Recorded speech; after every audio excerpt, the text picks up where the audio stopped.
Welcome to our property. Hey, I'm Brandon. I'm here at Tree of Life, and I just wanted to give you a quick tour, show you around. This is the entrance. We've got a lot of vetiver here for erosion control. Here's a nice plant here, Mexican sunflower. It's a great one for propagating and a dynamic accumulator, so you'll see that one a lot. But this is our stately tree at the beginning of the entrance here.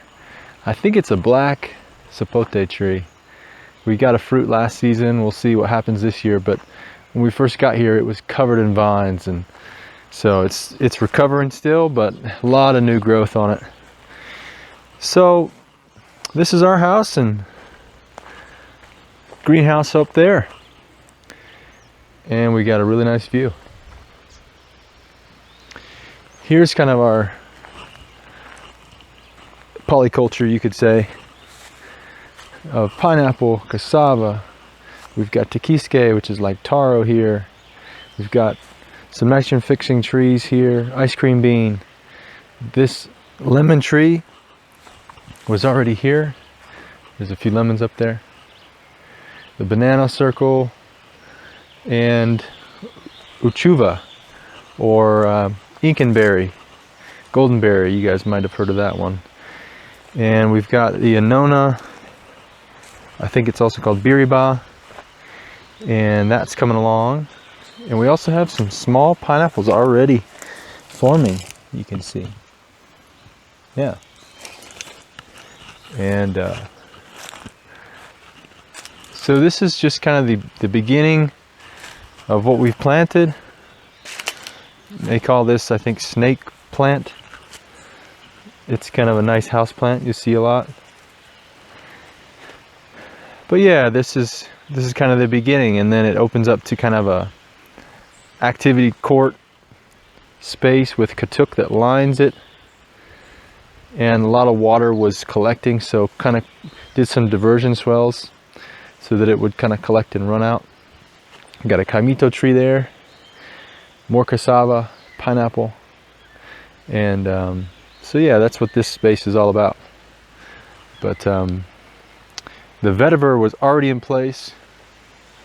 We created the house pad here to kind of level things out since we're at such a hilly terrain, and the vetiver was already kind of stabilizing the outskirts of the property. Okay, so here I am at the kaimito tree. That's the main entrance. And as we look down, we kind of step into the food forest area, and this is our main orchard. So we've got the Mexican sunflower, we've got Suriname cherry, we've got a lot of work to do still on this terraced area here. But we went ahead and planted bananas, so we got a few different varieties of bananas there. We've got a little duck house that's prepped for some ducks, and they've got a little pond area that we can utilize. The outlet water from the pond there we can use and fertigate if we wanted. And so this is kind of the view from the hillside.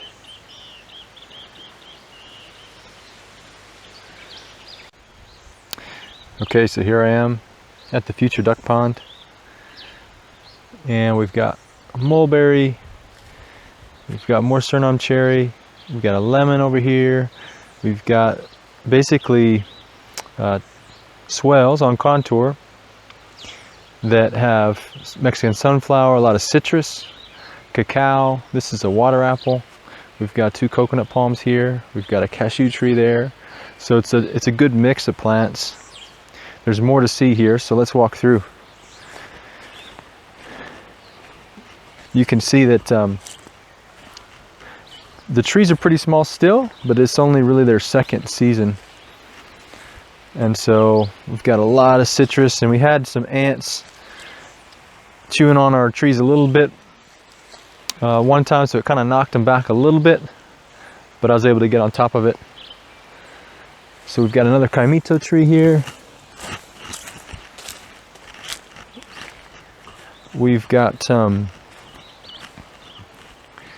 a good mix, jaboticaba, Got more ice cream bean. You can see those are the taller versions of the ice cream bean. More citrus, more mulberry, vetiver lining for erosion control. But you can see the swells, and it rains a lot here, so the swells can slow the water that's running on the landscape, I think, and it can give them some extra water, allowing the water to kind of soak in that space. Because I have noticed that if you're watering a specific area, it does tend to just drain, even though it's clay here. It doesn't tend to stick around too much with all the hills, and there's cavities that seem to be in the landscape, so it seems to help a little bit in terms of giving them an opportunity to get the roots down deeper. But yeah, you can kind of see this is our little mini orchard that we've started. There's about 70 plus trees total, and this is kind of the main planted area so far that we've been able to get to. This is an avocado, there's durian, there's the peanut butter tree. So it's a lot of different variety. More coconut palms down there. We've got a momoncino down there. So this is a guava tree that was already here, so you see a lot of the guavas that are basically native, doing really well. It's good bird food, and they tend to have a lot of worms. But this is our main food forest that we'll keep developing and putting in more, right next to our fish pond. Okay, we're at the tilapia pond. You should be able to see some of the babies there. We've got water hyacinth growing and multiplying. We've got a freshwater inlet. We've got an aerator that we can turn on.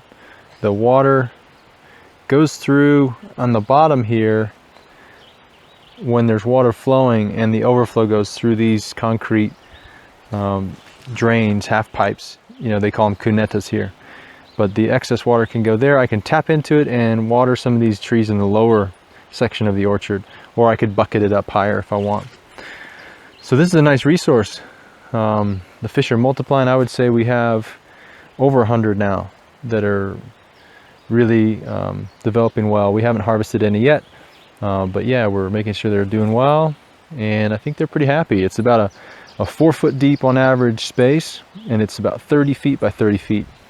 And we could do some more work to get maybe some vining crops up on the fencing and create some more habitat for them underneath, where we create some safe places for the babies to hang out and escape some of the predation. So, but that's our fish pond.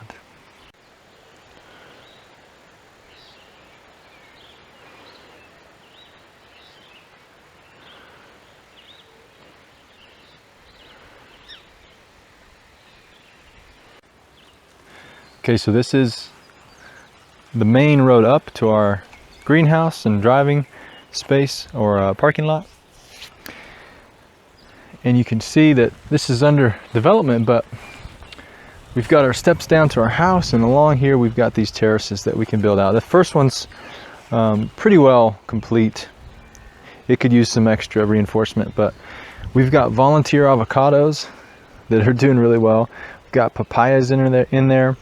We've got spinach, perennial spinach. We've got more cassava planted out. We've got some herbs down here, basically tulsi basil. We've got more kamote, which is sweet potato.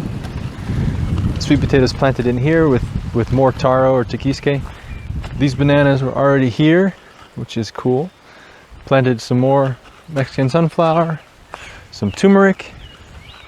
So this is some bunch of turmeric, and has really nice smell to it. And yeah, it's a really nice space to come into, kind of your main driveway. And then it opens up to the greenhouse, which is functional. Still a lot of work to do, building a raised bed in there. But this is kind of the main entrance. We've got more volunteer avocados coming out of the compost. So we'll see what happens. The avocados aren't true to seed kind of like the way apples aren't true to seed. So you'll get a variety that might be good, it might not be. So the good thing is that, you know, if it's not good, it can still provide some nice shade. It can still be mulched, or, you know, we could even graft on it, I imagine. So we'll have to see. But this is a nice sort of native flower here. I think it's blue porterweed. But it sort of dots the landscape, which is nice. We've got some other herbs in here, stinging nettle, and a couple other things that are trying to make it. But this area needs a little bit more work, for sure. And then, yeah, around the greenhouse area, we need to continue to work on these terraces. But we've got a guanabana tree right here. If you've ever had that, it's really nice, kind of sour. They call it soursop too. But it's really a cool plant. You can make good smoothies out of that. So the vision for the greenhouse is really, yeah, just kind of be a hub for prepping projects and everything, but also having a raised bed space to grow a lot of greens. We had some tomatoes growing, basil growing, and before that we even had some cooler crops, like we had some lettuces growing, and we had some broccoli growing, we had some mustards growing, and so it was kind of one of those projects that we needed to transition. But we've got some new plants here in pots. We've got some passion fruit that's going to start to vine up, and some extra aloe vera planted around, so that's always a good one to keep going. And then we got more guava, pineapple lining, avocado, more turmeric. So it's starting to fill out more and more. We got a big pile of compost here that we can use as we develop these beds. I just wanted to show you an ingenberry that I harvested just now off of this little plant. This survived, and it was a cutting that I was able to put in the ground here. And there's other ones that I put in that didn't make it, and this was the only one that made it. So I'm hopeful that it will take root even more. We've had some big rains recently, but here is the ingenberry. It's really tart and sweet. It's a really good one. It's Solanaceae family, so it's kind of like a tomato, but it's a really nice flavor burst.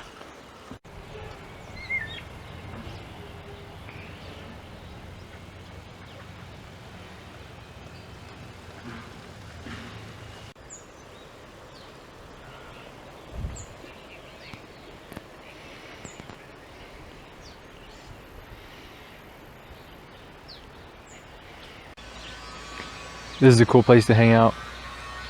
It's a mature ice cream bean tree.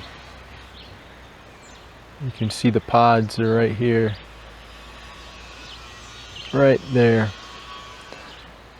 So you can open those up, eat the outside of the flesh of the seed, and it's really tasty and sweet. Great spot to hang out under the shade. I'm really excited to share this with you. It's not completely 100% buttoned up and finished, but here is the new Casita.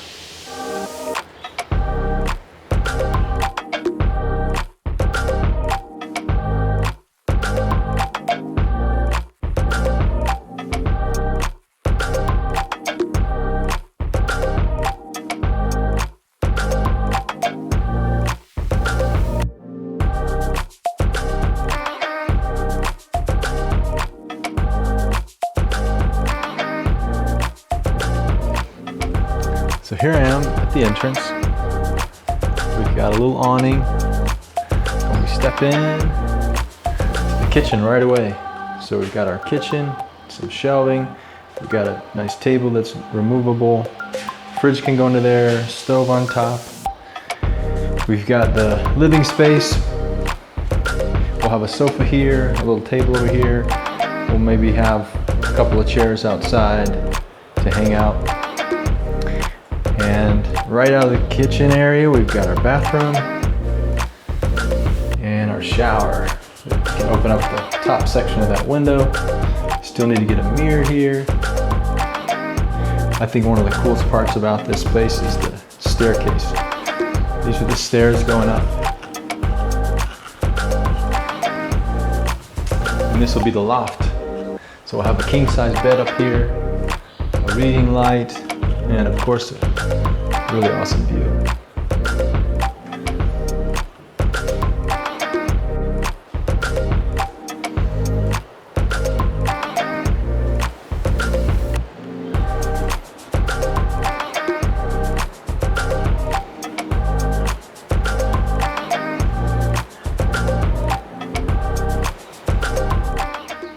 As we come down these stairs and underneath, we've got a nice little space to enjoy.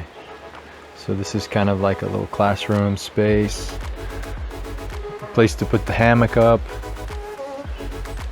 and get out of the rain. So you still have kind of this extra zone to hang out in underneath.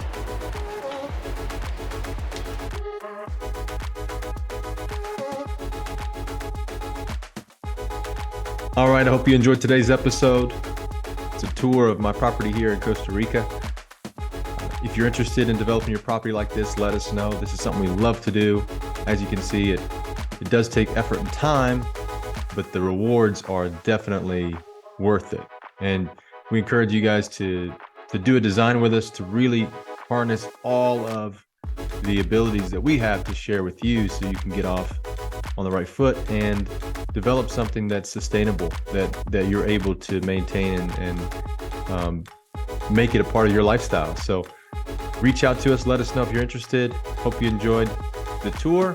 If you're interested also in an internship program here at Tree of Life, please reach out and let us know. We can bring people in to learn the skills of permaculture, how to grow food in the tropics, and love to have you here. Thanks, and we'll see you next time.